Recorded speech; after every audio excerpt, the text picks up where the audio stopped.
Shri Milind Deora, Honorable Minister of State for Communication and IT, Shri R. Chandrasekhar, Secretary DOT Ministry of IT, Dr. A. Didar Singh, Secretary General FICCI, distinguished members of the audience, friends from the media.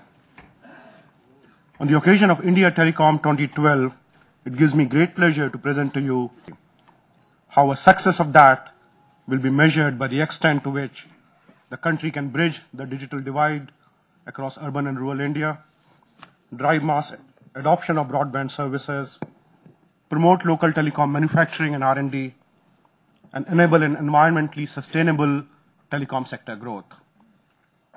This report highlights the global trends in telecom, the critical elements of the next telecom revolution, and the role to be played by various stakeholders in enabling that. I will touch upon only some of the key highlights of the report over the next few minutes. Telecom sector globally is being transformed with slowdown in voice and rapid growth of devices, data, and applications. Operators and regulators, not just in India but globally, are working to find the right economic models to support this rapid data growth and make the large investments which are required both in spectrum and in equipment to support the data traffic. At the same time, new categories of players are emerging, the over-the-top player, the OTT players, who pose a challenge to traditional operators. Their voice and SMS revenues through their VoIP and messaging services. We have seen that in developed market. We are seeing that in India.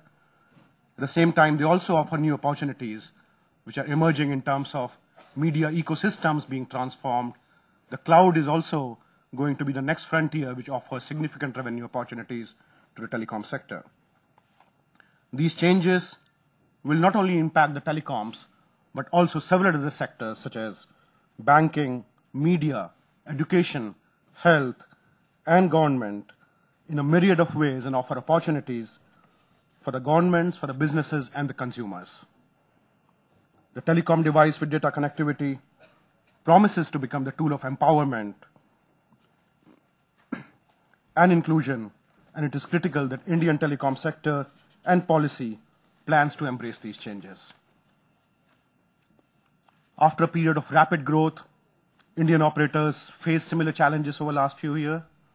They do need to manage the slowdown in voice while making large investments in spectrum and network for future data growth. We believe that the policy clarity provided by NTP 2012 will encourage operators to begin taking the bold steps requisite to drive the next phase of growth for the sector. We are all aware of the impressive growth of the Indian sector over the last decade. However, rural voice penetration at 40% today and broadband penetration of less than 2% need to be substantially enhanced over the next few years. And these are clearly two hot topics which are debated extensively in our report. Talking of broadband, wireless broadband is expected to be the key driver for growth in India, and it is critical to ensure availability and affordability of both devices and services to drive mass adoption of broadband, as it happened for voice through the 2000s.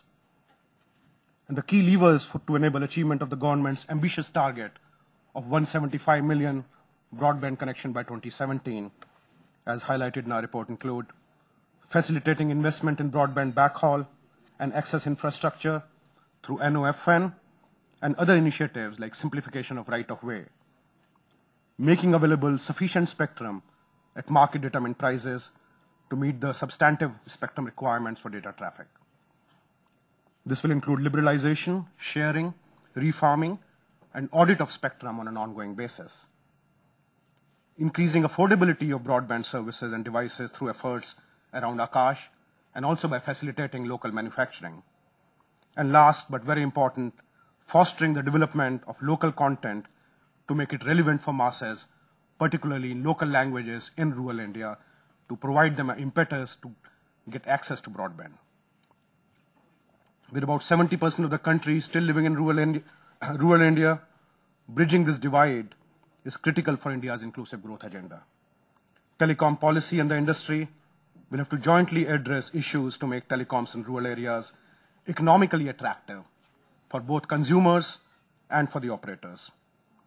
Some aspects highlighted in the report to improve rural teledensity include improvement in network economics by greater active and passive sharing amongst operators, adoption of new technologies and renewable power.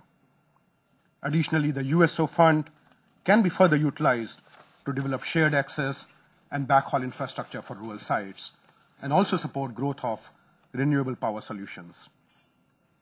Rural demand needs to be enhanced through lower cost devices, greater digital literacy, and development of local content.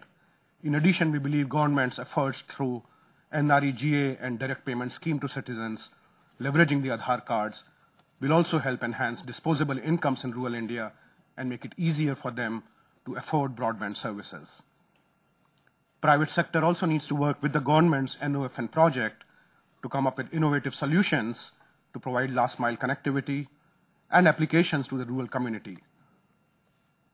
And the last, improving the sales and customer service economics in rural India is important because currently it's hard to provide the requisite level of customer service to the rural markets, given they are not very comfortable with call centers.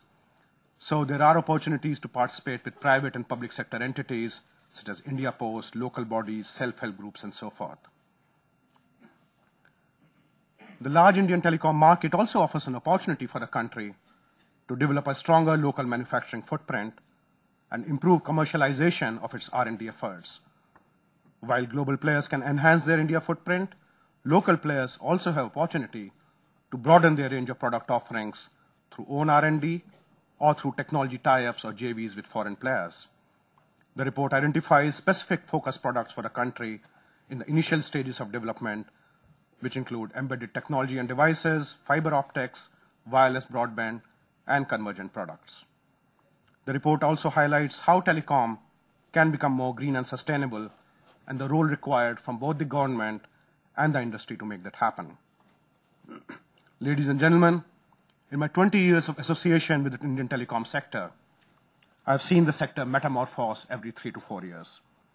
I believe that we again stand at the dawn of a new and bright era for the sector, which will transform the life for its citizens. The requisite regulatory impetus, coupled with industry innovation and competitive dynamics, will enable all stakeholders to benefit from the next evolution in the Indian telecom sector. In the end, I would like to acknowledge and thank FICCI and DOT for the opportunity to work on this report. Special thanks are also due to Mr. Ashok Nakra from DOT and Sarika Guliani from FICCI, who tirelessly supported us in developing this report. We hope you find this insightful reading. Thank you very much. Thank you. Thank you so much, Rana Saab, for